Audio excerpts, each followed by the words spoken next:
할렐루야. 식사를 안 하셨나 봐요. 너무 힘이 없으십니다. 할렐루야. 네. 우리 옆 사람과 인사하실까요? 예수 안에서 사랑합니다. 네, 감사합니다. 이 육상 선수 이름을 기억하시는 분이 있을지 모르겠어요. 그리피스 조이너라는 미국의 여자 육상 선수가 있습니다. 1988년에 미국에서 이제 100m를 10.49초 그걸로 해서 세계 신기록을 세우고요. 또 88년에 우리 서울 올림픽이 열렸잖아요. 그때 200m에서 21.34초. 그래서 200m까지 100m, 200m 다 이제 세계 신기록을 세운 굉장히 유명한 선수입니다. 그런데 놀라운 것은 아직도 그 기록이 깨지지 않고 있어요. 88 서울 올림픽 때 이제 금메달을 딴 후에 미국의 NBC 방송 기자가 인터뷰를 하면서 이렇게 물어요. 당신은 달리면서 무엇을 생각합니까? 라고 물었습니다. 그때 이 그리피스 조이너가 지체 없이 바로 이렇게 대답을 했습니다. 하나님의 영광을 위해서 달립니다. 참 복되고 아름다운 고백이지 않습니까? 하나님의 영광을 위해서 달립니다. 거리낌 없이 바로 이렇게 대답이 나온 거예요. 이 땅에서 금메달을 목에 건 사람들은 정말 많이 있습니다. 하지만 이렇게 하나님의 영광을 위해서 경기를 하고 금메달을 목에 건 사람들은 그리 많지 않아요. 그런데 금메달을 따게 해달라고 기도하는 사람들은 많이 있습니다.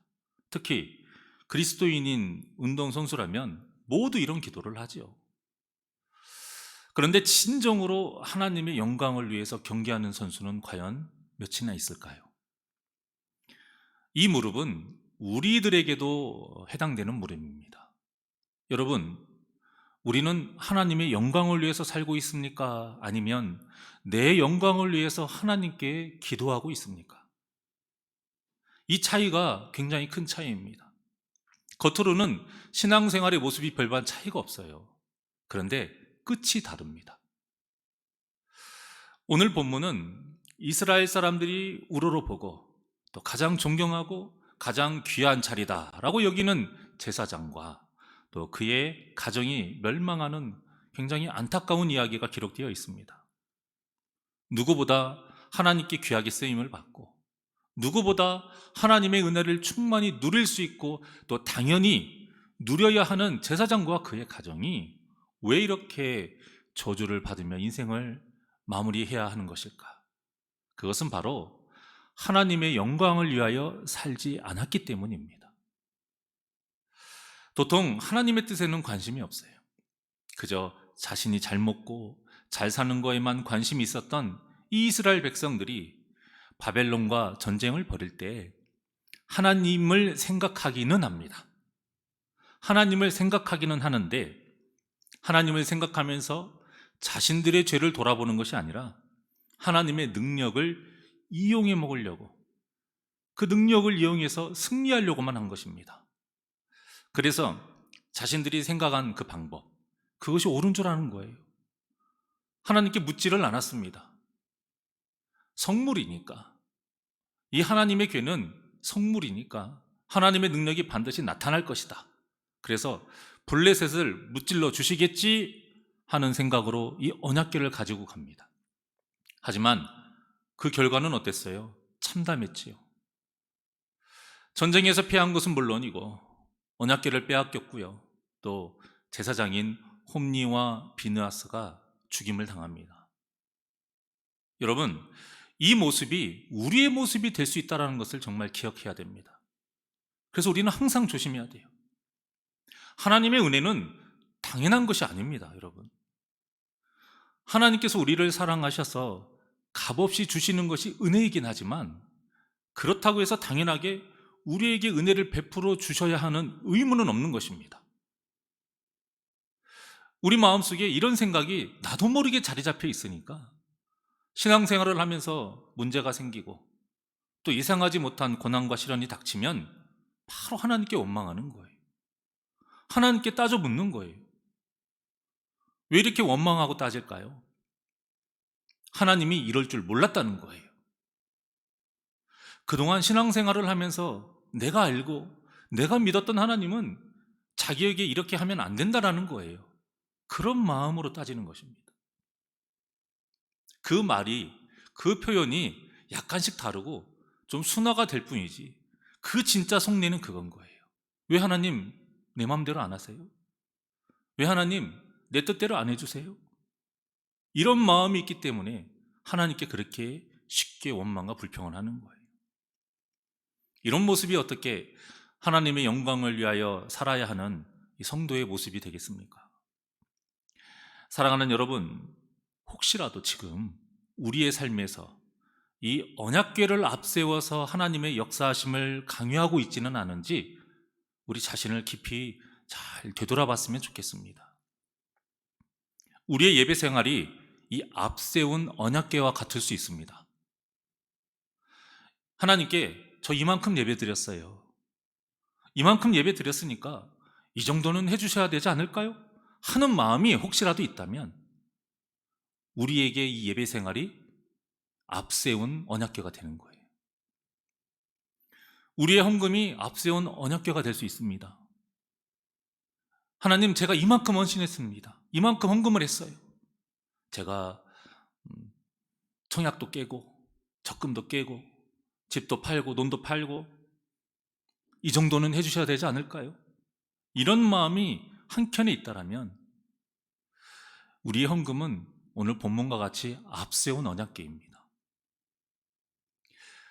이만큼 기도하고 헌신했으니까 하나님, 이 정도는 해주셔야 되지 않나요? 이 하는 마음도 있다면 이것도, 우리 모든 기도와 헌신도 다 앞세운 언약궤가 되는 것입니다. 그런데 여러분, 이 헛된 것들에는 하나님의 능력이, 어떠한 능력도 일어나지 않습니다. 오늘 본문 보십시오. 언약궤를 앞으로 내세운다 한들 능력이 일어났습니까? 하나님께서 역사하지 않습니다. 오히려 구원을 안심하고 있다가 그들이 멸망의 저주를 받게 된 것입니다.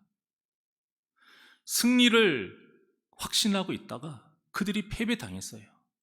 우리 신앙생활도 마찬가지입니다.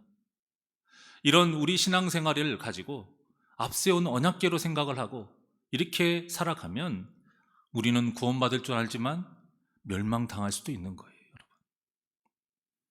사도 바울조차 이것을 항상 조심했습니다. 고린도전서 9장 27절의 말씀을 다 같이 봅니다. 시작.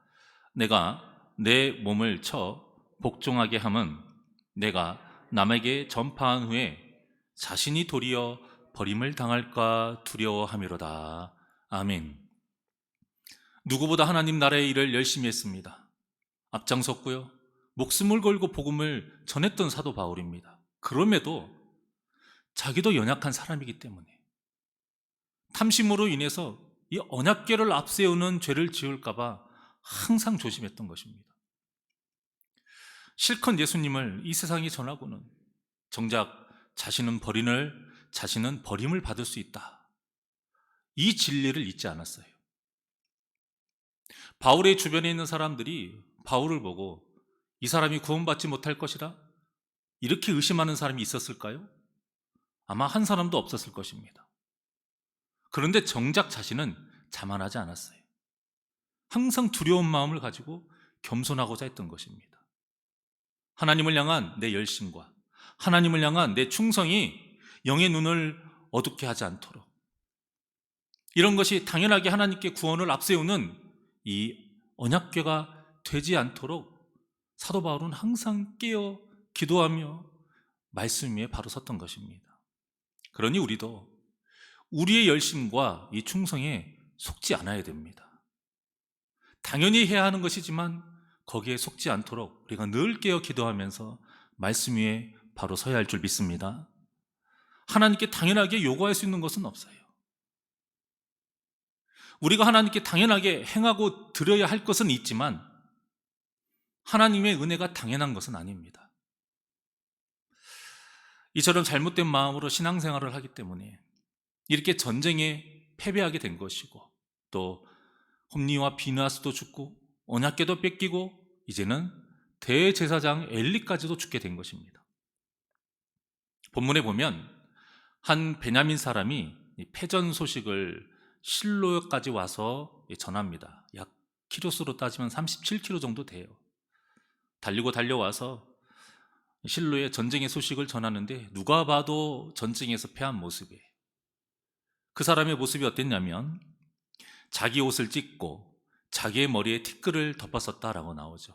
이것은 극도의 슬픔과 탄식을 표현할 때 행하는 모습입니다. 그리고 이 소식이 이제 엘리에게까지 들리게 됐는데 먼저 패전한 소식을 듣고 다음으로는 두 아들이 죽은 것을 듣고 그 다음으로는 하나님의 개가 빼앗긴 것을 듣고는 어떻게 됐나요? 의자가 뒤로 넘어집니다. 그리고 목이 부러져 죽게 됩니다. 너무나도 안타까운 것은 이때 당시 엘리의 모습이에요. 이때 당시 엘리를 어떻게 표현했냐면 98세에 눈이 어두워서 보지 못하였고 몸이 비대했는데 의자에 앉아 있었다, 이렇게 말하고 있죠. 이 표현은 그저 이 겉모습만 말하는 게 아니에요. 겉모습과 동시에 엘리의 영적인 상태를 동시에 지금 표현하고 있는 것입니다. 그러니까 지금 엘리는 나이 많은 몸처럼 믿음이 쇠약해져 있었어요. 또 영의 눈이 어두워서 진리를 알지 못했고요. 신앙생활을 게으르게 해서 지금 심령이 죄의 기름이 잔뜩 껴있던 것입니다. 그러니까 지금 엘리가 뭐 하고 있었어요? 의자에 앉아 있었어요. 근데 엘리가 지금 뭐 해야 됩니까? 기도해야죠. 지금이 어느 때인데요? 전쟁하는 때잖아요, 전쟁. 그리고 지금 이들이 무엇을 가지고 갔습니까? 언약궤들 자기 마음대로 가져갔잖아요. 대제사장이면 지금 목숨 걸고 기도를 해야 되는 때예요. 그런데 뭐 하고 있었습니까? 의자에 앉아 있었어요.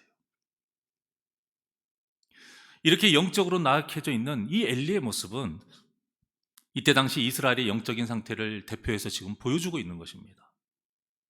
그래서 전쟁에서 패배할 수밖에 없었던 거예요.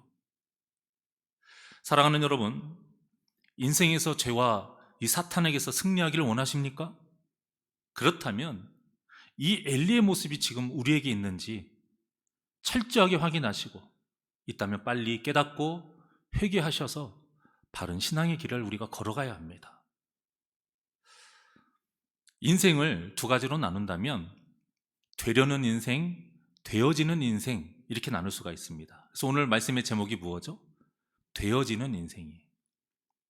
본문의 이스라엘 백성들은 되려는 인생이에요. 그러니까 자신의 꿈과 소원, 이것을 위해서 지금 하나님을 주인으로 섬기는 게 아니고 내가 주인이 돼요. 내가 주인이 돼서 살아가는 인생, 이것이 바로 되려는 인생입니다. 그러니까 겉으로는 하나님을 섬기긴 합니다. 내가 주인이지만 섬기기는 해요. 그런데 진짜 속내는 무엇이냐? 내 꿈과 내 소원을 위해서 하나님을 이용하는 거예요. 그러니 하나님께서 우리에게 역사가 일어나겠습니까? 그 하나님의 역사가 나타날 수가 없는 것입니다. 되려는 인생의 모든 신앙생활은 그저 앞세운 언약궤와 같습니다. 열심히 해요? 앞세운 언약궤예요. 기도를 길게 하고 밤새도록 합니까?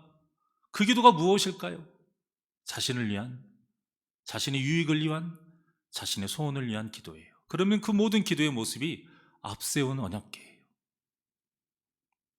겉으로는 거룩해 보이고 열심히 신앙생활을 하는 것 같지만 정작 그 안에는 하나님이 계시지 않으니까 역사가 일어나지 않는 것입니다.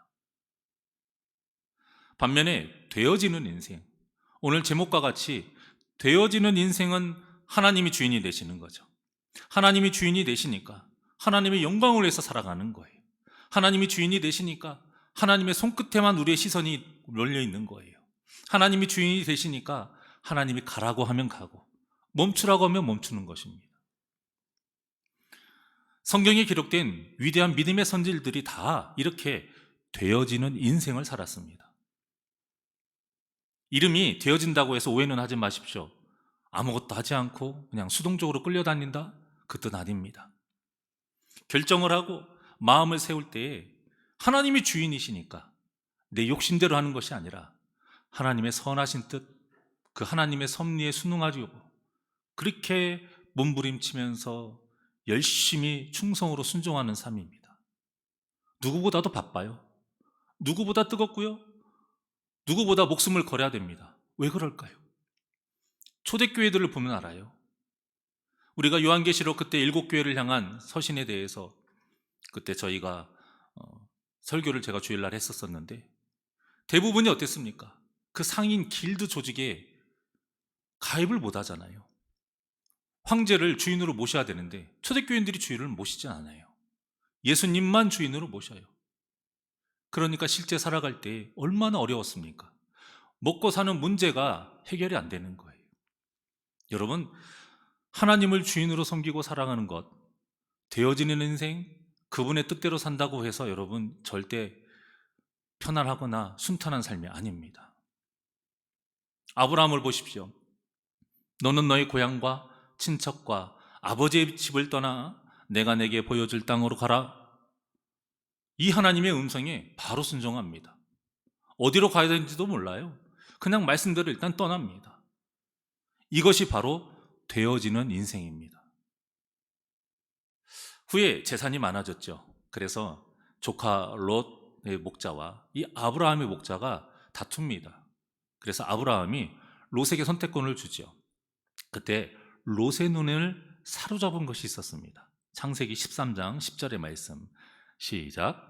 이에 롯이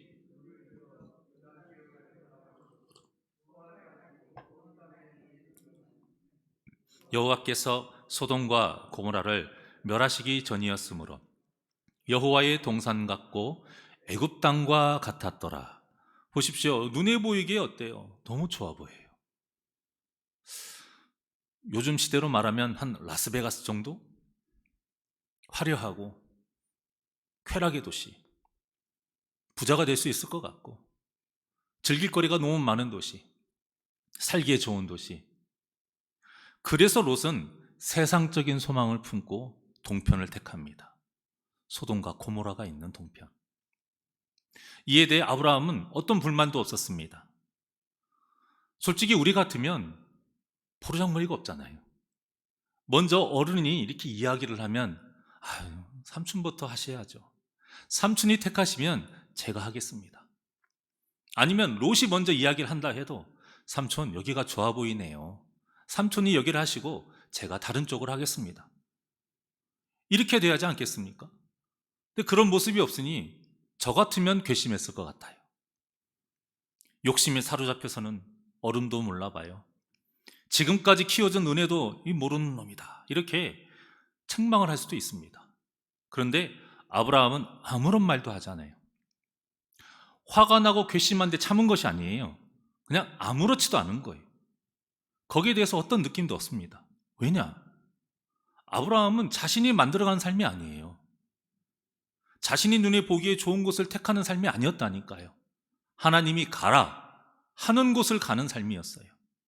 하나님께서 이끄시는 삶을 살았기 때문에 자기 눈에 보이는 좋아 보이는 게 없었어요. 성경에 괜히 롯의 이야기만 나온 것이 아니에요. 아브라함 눈에 좋아 보이는 곳이 없었습니다. 어차피 선택은 하나님의 결정대로 갈 것이기 때문이죠. 우리의 삶도 이 아브라함과 같은 삶을 살아야 합니다.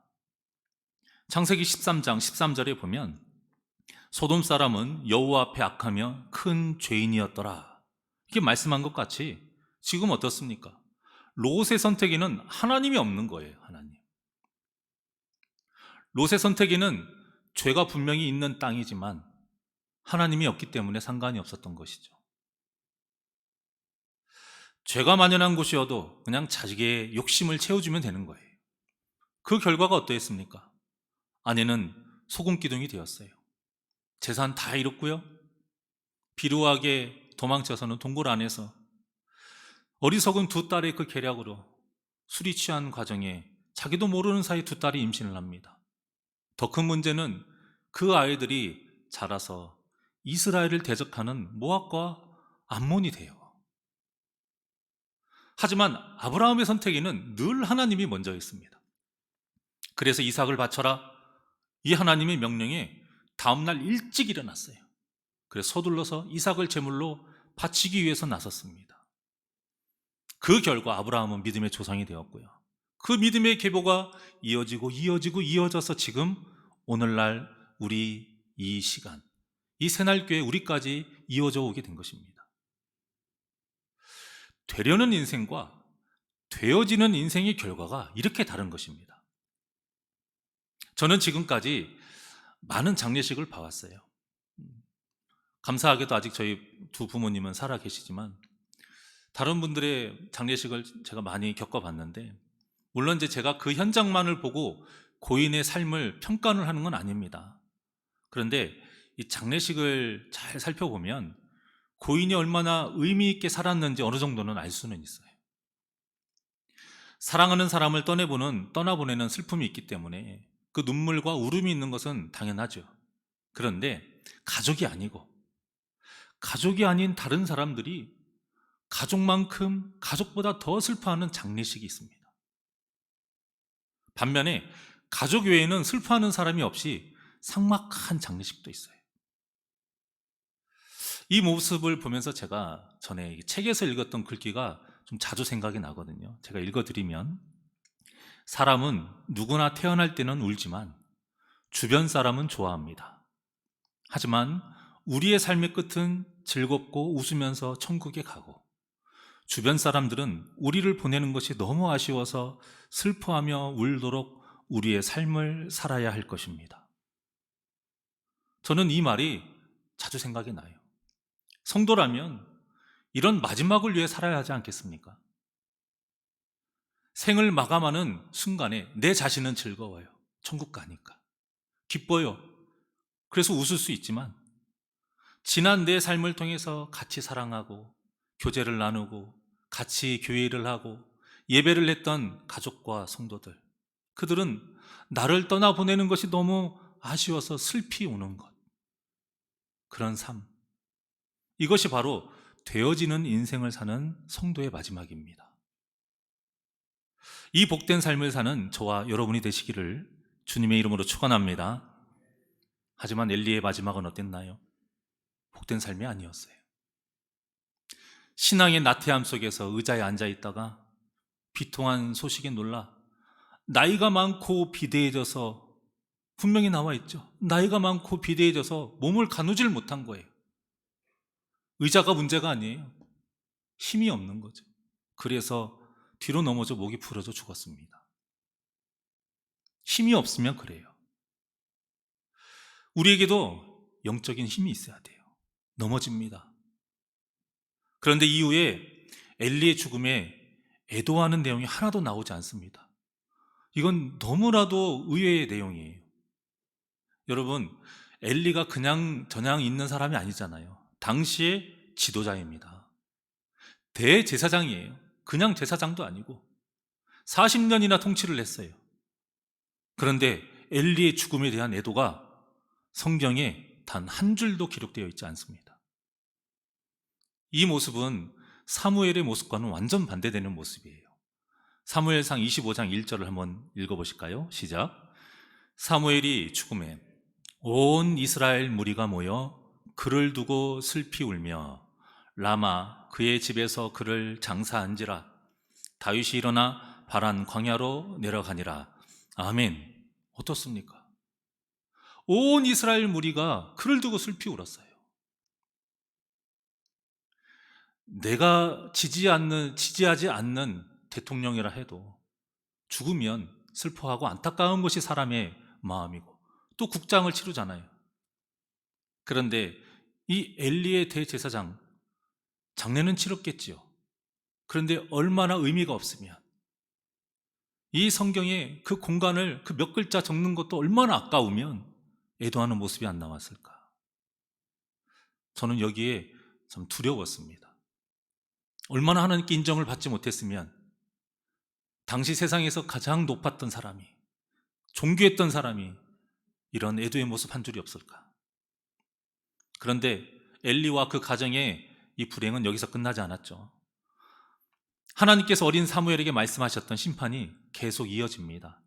어떤 심판이었냐면 사무엘상 3장 14절에 나와 있죠. 시작. 그러므로 내가 엘리의 집에 대하여 맹세하기를, 엘리 집의 죄악은 제물로나 예물로나 영원히 속죄함을 받지 못하리라 하였노라 하셨더라. 아멘.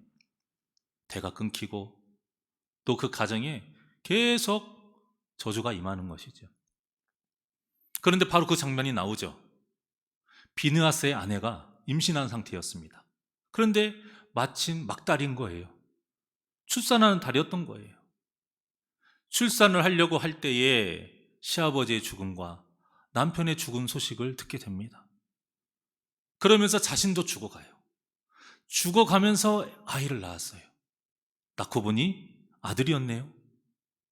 여러분, 당시의 여인들에게, 이스라엘 여인들, 아니 그때 당시 모든 그 세상의 여인들에게 가장 큰 기쁨이 뭐냐면 아들을 낳는 겁니다. 그런데 그 여인이 전혀 기뻐하지를 않아요. 어떠한 반응도 없습니다.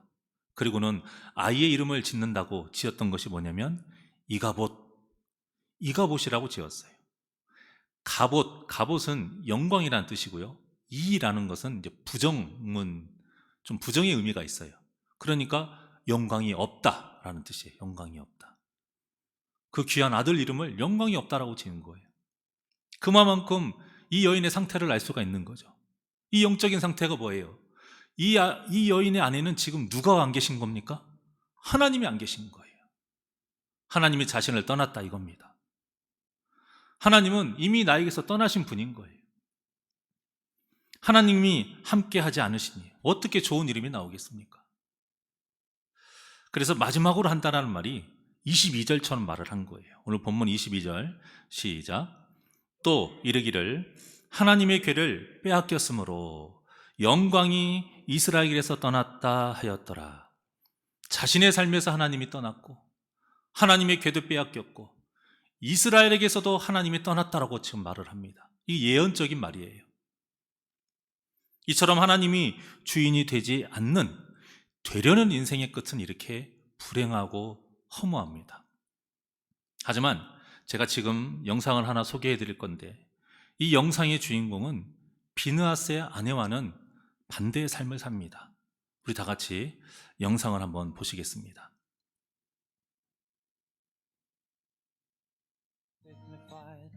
With a glimpse of your glory, the earth declares the wonders of your work, leading us to the light, calling us to the life. You are the reigning King, you're Almighty God. The nations testify your work of salvation. The people declares the power of your name and the fullness of your love. The fullness of your grace. You are the reigning King, you're Almighty God. Lord, glorified in our worship, be glorified in our praises. Fill your place here and now, God Almighty. We praise you, oh God Almighty. The heavens dignify with a glimpse of your glory. The earth declares the wonders of your work, leading us to the light, calling us to the light. You are the reigning King, you're Almighty God. The nations testify your work of salvation. The people declares the power of your name and the fullness of your love. The fullness of your grace.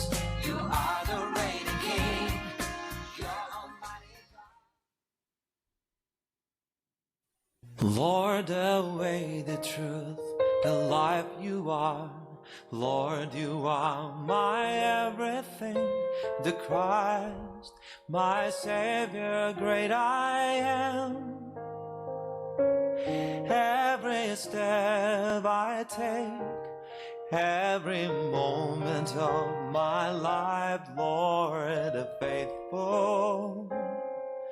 You're my glorious God.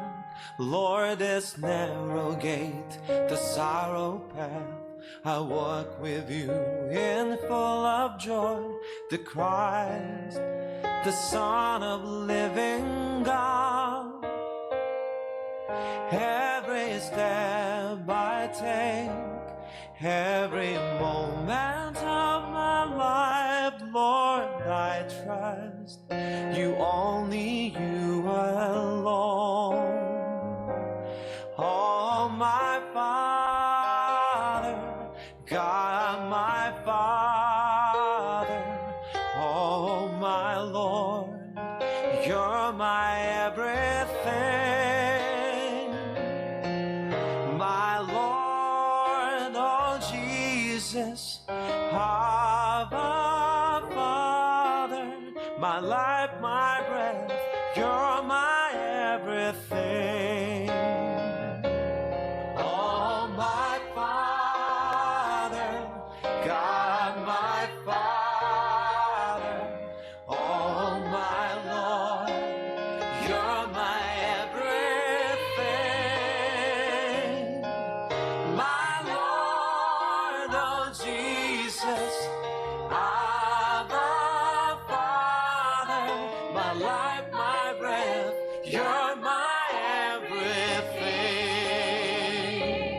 Oh, my Father, God, my Father, oh, my Lord, you're my everything. My Lord, oh Jesus, Abba, Father, my life, my breath, you're my everything. Oh, my Father, God, my Father, oh, my Lord, you're my everything. My Lord, oh Jesus, Abba, Father, my life, my breath, you're my everything.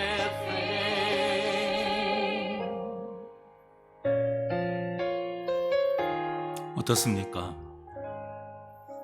이러한 삶을 통해서 자신의 삶의 참 주인이 하나님인 것을 만났어요. 똑같이 이 여인도 남편을 떠나보냈지만 다르죠. 남편을 떠나보냈지만 소망과 감사와 기쁨이 넘칩니다. 영상 말미에 보면 남편이 죽자 주위 사람들이 어떻게 살지 걱정을 합니다. 그 말에 남겨진 아내가 이제는 확실히 대답할 수 있다고 말을 합니다. 그 전에는 확실하지 못했지만 남편을 통해 이제 하나님이 참 주인이 되셔서 이제는 확실하게 말할 수 있게 된 거예요. 뭐라고 말을 했느냐? 근심, 염려 또한 내 것이 아닙니다. 이 삶의 주인이신 주님의 것으로 살겠습니다. 이처럼 되어지는 인생을 사는 성도는 모든 것이 다 하나님의 것이라고 고백을 합니다. 그래서 무슨 일을 당해도 하나님을 찾아요. 하나님께 묻습니다. 하나님께 매달리는 거예요. 내가 되려고 고집을 피우지 않아요. 내 마음대로 하려고 고집 피우지 않아요. 하나님의 이끄심 따라 하나님께서 원하시는 대로 되어지는 인생을 살고자 그저 순종할 뿐입니다. 사랑하는 여러분, 오늘 본문에는 안타깝게도 행복한 인생이 한 명도 나와 있지 않아요. 이런 불행한 인생이 우리 성도님들의 인생이 되지 않기를 원합니다. 그저 하나님을 참 주인으로 삼고 하나님의 뜻에 따라 순종하며 살아감으로 주님이 주시는 은혜에 촉촉히 젖어 사는 복된 삶을 사시는 저와 여러분이 되기를 주님의 이름으로 간절히 축원합니다. 우리 은혜 하나님께 찬양하죠.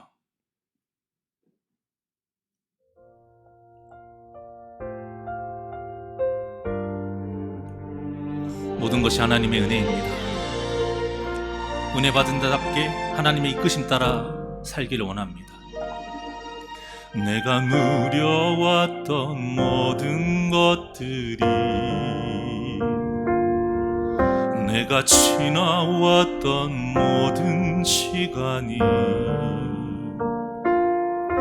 내가 걸어왔던 모든 순간이 당연히 아니라 은혜였어. 아침 해가 뜨고 저녁에 노을, 봄의 꽃향기와 가을의 열매, 변하는 계절의 모든 순간이 당연한 것 아니라 은혜였어.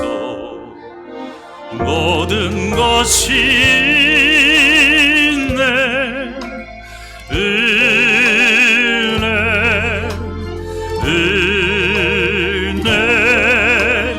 한없는 은혜. 내 삶에 당연한 건 알아도 없었던 것을 모든 것이 내 은혜였어. 두 손을 가슴에 얹고 내가 이 땅에 태어나 사는 것, 어린아이 시절과 지금까지 숨을 쉬며 살며 꿈을 꾸는 삶, 당연한 것 아니라 은혜였어. 내가 하나님의 자녀로 살며 오늘 찬양하고 예배하는 삶, 복음을 전할 수 있는 축복이 당연한 것 아니라 은혜였어. 모든 것이 내 은혜,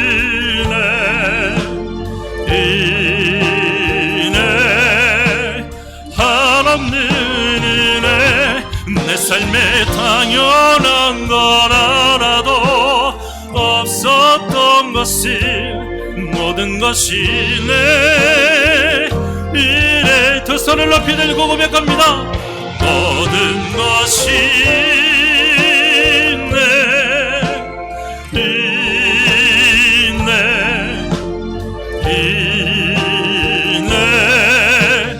한없는 은혜.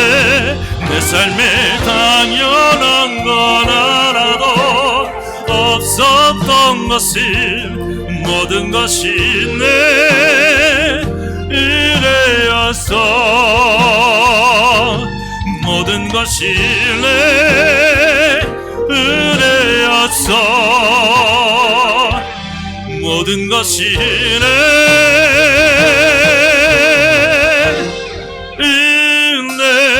은혜였어.